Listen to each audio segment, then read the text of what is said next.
Rotary ಶಾಲಾ ಸಂಸ್ಥೆಯ ಒಂದು ಜಾಗದಲ್ಲಿ ರೋಟರಿ ಸಂಸ್ಥೆ ಶಾಲಾ ಜಾಗದಲ್ಲಿ ಇಂದಿರಾ ಕ್ಯಾಂಟೀನ್ ನಿರ್ಮಾಣ ಶಾಲೆಗೆ ಕೊಟ್ಟಿದ್ದ ಜಾಗ ಕಿತ್ತುಕೊಳ್ಳೋಕೆ ವಿಜಯಪುರ ಪುರಸಭೆ ಹೊರಟಿದೆ ಎನ್ನುವಂಥದ್ದು ಗೊತ್ತಾಗ್ತಾ ಇದೆ.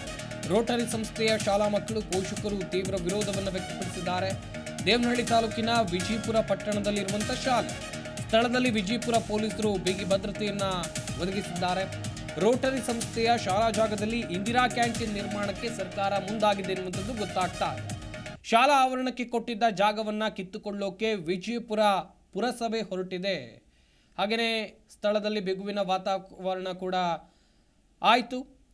ಯಾಕಂತೇಳಿದ್ರೆ ಇದಕ್ಕೆ ಪೋಷಕರು, ಸ್ಥಳೀಯರು, ವಿದ್ಯಾರ್ಥಿಗಳು ವಿರೋಧವನ್ನು ವ್ಯಕ್ತಪಡಿಸಿದ್ರು. ಇದು ಶಾಲೆ ಜಾಗವಾಗೇ ಇರಲಿ, ಇದನ್ನ ಇಂದಿರಾ ಕ್ಯಾಂಟೀನ್ ನಿರ್ಮಾಣಕ್ಕೆ ಕೊಡೋದು ಬೇಡ, ಇಲ್ಲಿ ಇಂದಿರಾ ಕ್ಯಾಂಟೀನ್ ನಿರ್ಮಾಣ ಆಗೋದು ಬೇಡ ಅಂತ ಹೇಳ್ತಾ ಇದ್ದಾರೆ. 1983ರಲ್ಲಿ ಶಾಲೆ ಮುಂದಿನ ಜಾಗವನ್ನು ಪುರಸಭೆ ಮಕ್ಕಳ ಮೈದಾನಕ್ಕೆ ಬಿಟ್ಟುಕೊಟ್ಟಿತ್ತು. ಈಗ ತಮಗೆ ನ್ಯಾಯ ಬೇಕು ಅಂತೇಳಿ ವಿದ್ಯಾರ್ಥಿಗಳು ಘೋಷಣೆಯನ್ನ ಕೂಗ್ತಾ ಇರುವಂಥ ದೃಶ್ಯಾವಳಿಗಳನ್ನ ನೀವಿಲ್ಲಿ ನೋಡ್ತಾ ಇದ್ದೀರಾ.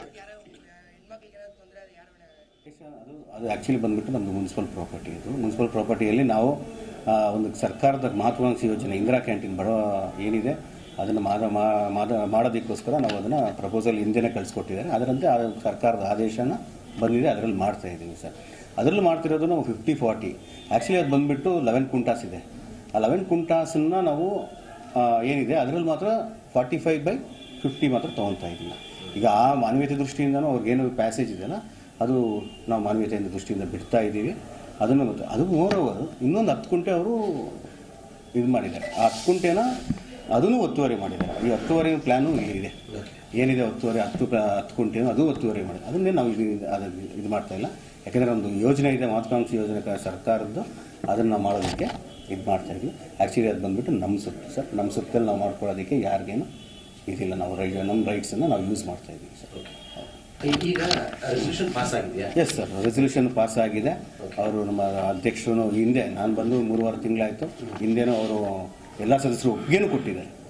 ಏನಿದೆ ಒಪ್ಪಿಗೆನೂ ಕೊಟ್ಟಿದ್ದಾರೆ, ಅದನ್ನು ಕೊಡಿ ಅಂತಲೂ ಅದ್ರ ಪ್ರಕಾರ ಹಿಂದೆ ಇರೋರು ಕಳಿಸ್ಕೊಟ್ಟಿದ್ದಾರೆ. ಅದರಲ್ಲಿ ನಾನು ಬಂದಮೇಲೆ ಆರ್ಡ್ರಾಗಿ ಬಂದಿದೆ. ಅದನ್ನು ನಾನು ಏನು ನನ್ನ ಇದು ಇಲ್ಲಿ ಕ್ಯಾಂಟೀನ್ ಆದರೆ ಹೆಣ್ಮಕ್ಳಿಗೆ ತುಂಬ ಅನ್ಯಾಯ ಆಗುತ್ತೆ. ಅಕಸ್ಮಾತ್ ಕ್ಯಾಂಟೀನ್ ಬಂದುಬಿಟ್ರೆ ನಾವು ಪೇರೆಂಟ್ಸು ಮಕ್ಕಳು ಸ್ಕೂಲ್ಗೆ ಆಗೋಕ್ಕೆ ತುಂಬ ಇದಾಗುತ್ತೆ. ಅದೇ ಯಾವುದೇ ಕಾರಣಕ್ಕೆ ಇಲ್ಲಿ ಕ್ಯಾಂಟೀನ್ ಬೇಡ. ಹೆಣ್ಮಕ್ಳು ತುಂಬ ಅನ್ಯಾಯ ಆಗುತ್ತೆ, ಯಾರೂ ನೋಡೋಲ್ಲ. ಬೆಳಗ್ಗೆ ಜಾವ ನಾವು 9-9:30 ಸ್ಕೂಲ್ ಬಂದು ಬಿಟ್ಬಿಟ್ರೆ ಮಗು ಬರುತ್ತೆ ಹೋಗುತ್ತೆ ಅನ್ನೋದು ಯಾರು ಗೊತ್ತು ಕಾರಣ? ಏನು ಟೀಚರ್ ಅಂದ್ಕೊಂಡಿರ್ತಾರೆ, ಬಂದವರೇ ಅಂದ್ಕೊಂಡಿರ್ತಾರೆ, ನಾವು ಮಗು ಹೋಗಿದೆ ಅಂದ್ಕೊಂಡಿರ್ತೀರಿ. ಅಕಸ್ಮಾತ್ ಮಧ್ಯೆ ಏನೇನು ಆಗಿಬಿಟ್ರೆ ಏನು ಮಾಡ್ತಾರೆ? ಪುರಸಭೆಯವ್ರು ಬಂದು ನಮ್ಮ ಮಗುಗೆ ಏನೇನು ಅನ್ಯಾಯ ಆಗಿಬಿಟ್ರೆ ಮಾಡ್ತಾರ ಬಂದು, ಇಲ್ಲ ನ್ಯಾಯ ಕೊಡಿಸ್ತಾರ?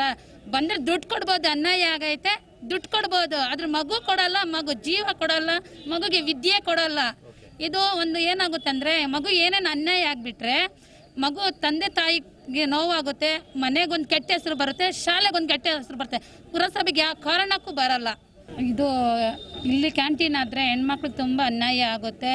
ಅಕಸ್ಮಾತ್ ಕ್ಯಾಂಟೀನ್ ಬಂದುಬಿಟ್ರೆ ನಿಮ್ಮ ಜೀ ಕನ್ನಡ ನ್ಯೂಸ್ ಚಾನೆಲ್ ಈಗ Sun Direct number 292, U digital number 162, city cable number 51, GTPL number 17, Abhishek cable number 821, rock line telecommunication number 51, Shri Basaveshwara cable number 60, Vinayaka digital number 53 ನೆಟ್ವರ್ಕ್ಗಳಲ್ಲಿ ಲಭ್ಯ.